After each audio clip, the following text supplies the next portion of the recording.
So how can you correct this mess that was created by all of you? Alam mo, pag nagsimula kayo ng mali, mali na lahat yan. Because they started it wrong and the LGU started it wrong. So, yung construction, yung pyrolysis plant is also wrong. Hahayaan na lang natin na gano'n. So, anong gagawin natin doon? Land bank. Wala na, yung pera natin. Lugi na tayo sa 60 million. Since napatunayan natin dito at napapatunayan natin sa kongresong ito that there was no conversion, no? And that property can be treated as an agricultural lot. So, ang presyo ng kanyang lupa is really low. Di ba? Mababa lang siya. Ngayon ang tanong, paano ang gagawin ninyo doon sa loan recovery department ninyo? Considering that we are now establishing that the negotiation of the purchase is somehow mali sa simula pa lamang. So we invested 60 million for this purpose. How can you recover that kind of loan of 60 million pesos that was given to the Greenland?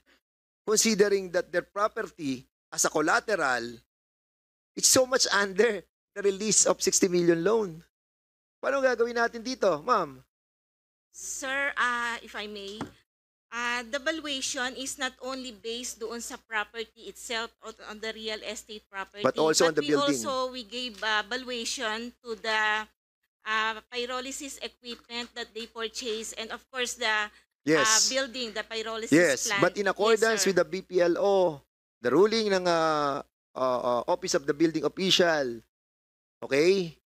Because that conversion is illegal, then all those building will be will be demolished. Alam mo, pag nagsimula kayo ng mali, mali na lahat yan. Because they started it wrong and the LGU started it wrong. So, yung construction ng pyrolysis plant is also wrong. How can you correct that? And even the loan that was given by Land Bank was wrong. How can you correct all this problem? Hahayaan na lang natin na gano'n? Because the DAR will never issue a conversion order. Am I right, DAR? Yes, Mr. Chair. Hindi sila mag-i-issue. So kung walang conversion order, then it will remain as agricultural land. As a matter of fact, nung pinakita kong video, nasa middle siya ng agricultural property. Di ba? And all those people who are living on that surrounding were never consulted. And even the NGO were never consulted. So how can you correct this mess that was created by all of you? Tell me. Paano mo muna ma-recover yung 60 million? Kapag winasak na, sinira na, dinemolish na ng OBO, ng BPLO, ng Engineering Department, ng San Simon, yung building na yon. Because you have to revert it back to agricultural property, to agricultural classification. So anong gagawin natin doon, Land Bank? Wala na, yung pera natin. Lugi na tayo doon sa 60 million.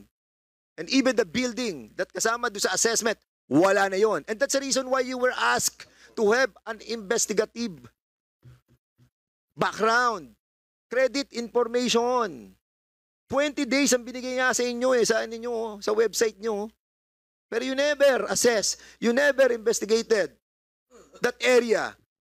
Kung inimbestigahan nyo lamang yung area, pupunta ka sa gitna noong agricultural area at makikita mo, nasa gitna siya.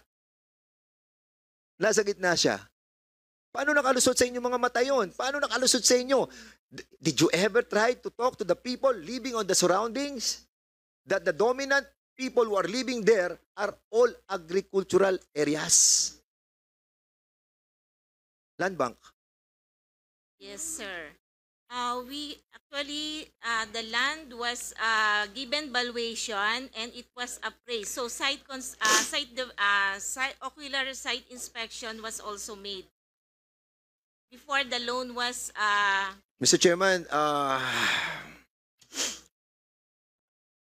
I cannot say anymore on that issue, ano? Kasi I think we just lost a 60 million loan to this Mangaron family.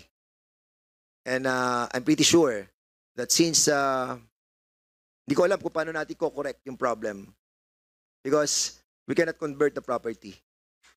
And at the same time, ang DAR will never issue a conversion order and this property will not fall under the 3 exemption na binabanggit ng DAR administrative order, which is feasible ba yon for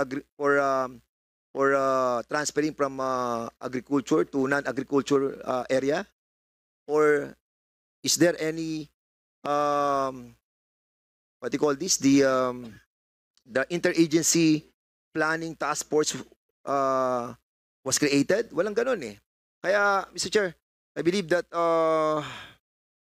malaki po yung problema natin and we have to hold these people responsible. I think there was a collusion between the land bank, between the Mangaron, Anisete, and the LGU. For the meantime, Mr. Chairman, I'll be yielding back. Mamaya na lang po ako magtatanong. Anyway, Salamat po. Chairman Sanders,